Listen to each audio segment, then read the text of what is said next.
This is finished. But your sponsors, you've been framed. The ITV National News is on the way after the news where you are.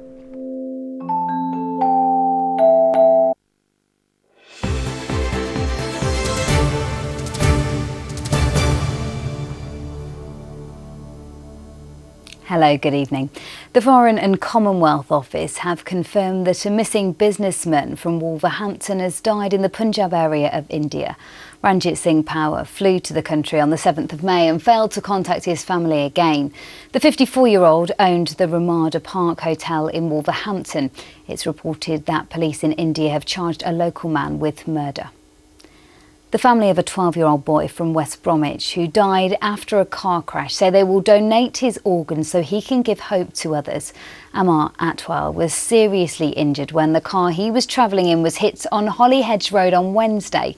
He was taken off life support yesterday. 2 others inside the car are being treated for injuries. The driver of the other vehicle is helping police with their inquiries. Police are searching for an escaped prisoner who was jailed for violent robbery. 26-year-old Haroon Ahmed escaped from HMP Dovegate in Staffordshire last Wednesday. His brother has been charged with assisting a prisoner in escaping from prison.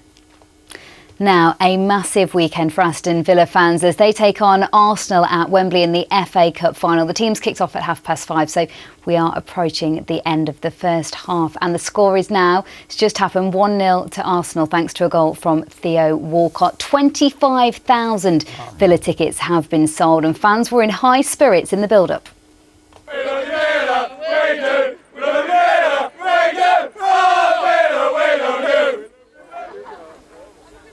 Now, it's an extra special day for one lifelong fan, John Flannert from Solihull, who met his hero down at Wembley today. John caught up with Peter McParland, Villa's goalscorer in the 1957 victory, which was a year after John went to his very first Villa match. He's now lost his sight, so memories of watching Villa at that time are treasured. Amazing to meet Peter, because I've got so many memories of seeing him play. About time we lifted it again, so we're looking for that. We're looking at Villa can win the cup and bring it back to our great supporters, and the chances is here for them today. And now we'll be following all the action and reaction on our website and tomorrow's bulletin as well, itv.com/central.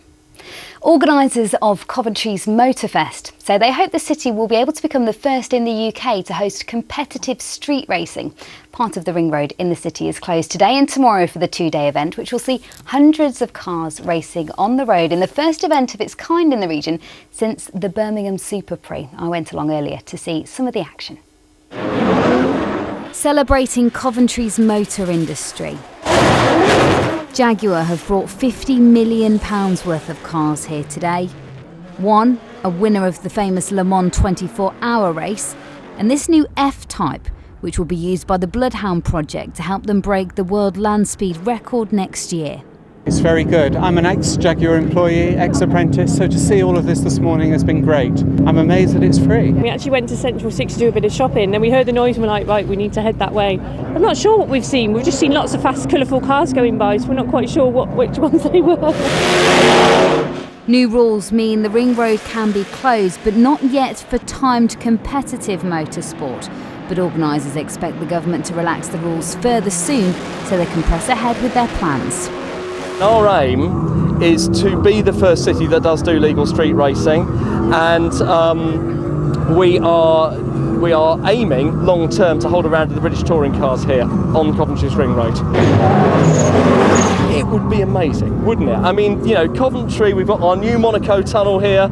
We are the spiritual home of the British motor industry here in this city. It should be the centre of motorsport in the UK. Restrictions will remain in place on the Coventry Ring Road between junction 4 and 7 until tomorrow night. By that time, it's thought nearly 100,000 people could have visited the city to see the Ring Road turned racetrack. And it's been oars at the ready on the Birmingham-Worcester Canal this afternoon with the return of the Dragon Boat race to Brindley Place. A number of teams competed for the top prize, and organisers are hoping to raise £100,000 for the charity Cure Leukemia. It was great weather for it, wasn't it? Let's see what the weather's going to be doing over the next few days. Here's Amanda Houston.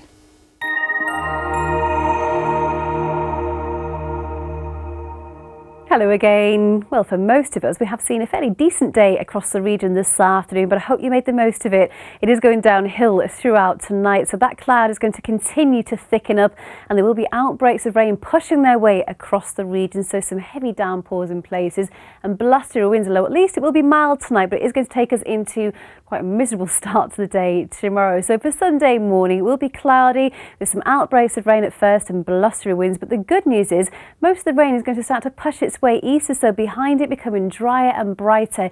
You can see there we're holding to that fairly keen westerly breeze, and that's going to take the edge off the temperatures. Tomorrow we're looking at highs of 11 to 13 degrees, so fairly disappointing for the time of year. And as we go into the new week, it gets off to an unsettled start of a mixture of sunny spells and blustery showers, but by Wednesday it will be drier and it's going to get warmer too.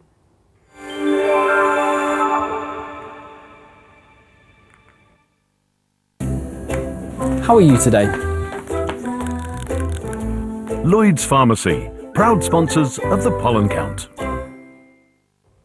Well, if you are a hay fever sufferer, then it is good news for you over the next few days. We are currently in between seasons, which means the pollen count for tomorrow will be low and it's staying that way for the next few days. Do have a lovely evening. Bye-bye.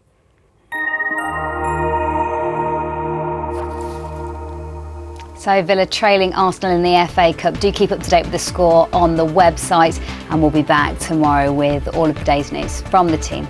Bye-bye for now. Join us tomorrow for